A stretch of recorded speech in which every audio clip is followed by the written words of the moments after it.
Quarta corsa dall'Arcoveggio, un miglio. Cavalli di categoria E sono 7 al via, 1 Velasquez Lux, 2 Candido Jet, 3 Butterfly Horse, 4 Velez Daghi, 5 Zonk di Girifalco, 6 Contento Joe, in seconda linea 7 Victor Leo. Nettissimi i favori per Candido Jet, numero 2 Alessandro Gocciadoro.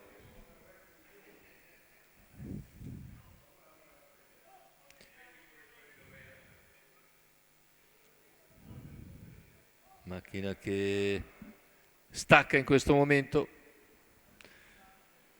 Parte forte dall'esterno Zonk di Girifalco che sopravanza Butterfly Horse. Cerca subito la progressione Candido Jet in mezzo alla pista. Dopo una partenza forzatamente cauta, ora va all'attacco di Zonk di Girifalco e in 300 metri passa a condurre. Favorito dunque leader, la terza posizione per Butterfly Horse che precede Velasquez Lux. Intanto il quarto iniziale in 29-1 da parte di Candido Jet che va via ora sul ritmo. Si trascina Zonk di Girifalco, Butterfly Horse che concede un paio di lunghezze a Zonk, all'esterno invece si impegna Velez Daghi. 600 iniziali in 43,9, continua Di Lena. Candido Jet rimane a distanza, giustamente Zonk di Girifalco non gli corre dietro.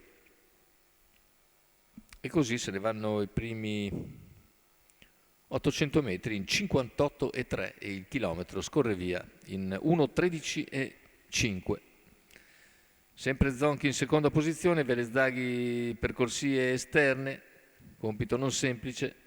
Terza posizione per Butterfly Horse, ora si riavvicina Zonk di Girifalco a 400 dall'arrivo. Sul quarto in 32. Andiamo però a allungare nuovamente Candido Jet a metà della curva conclusiva, riprende 4 di vantaggio, anzi 5 su Zonk di Girifalco.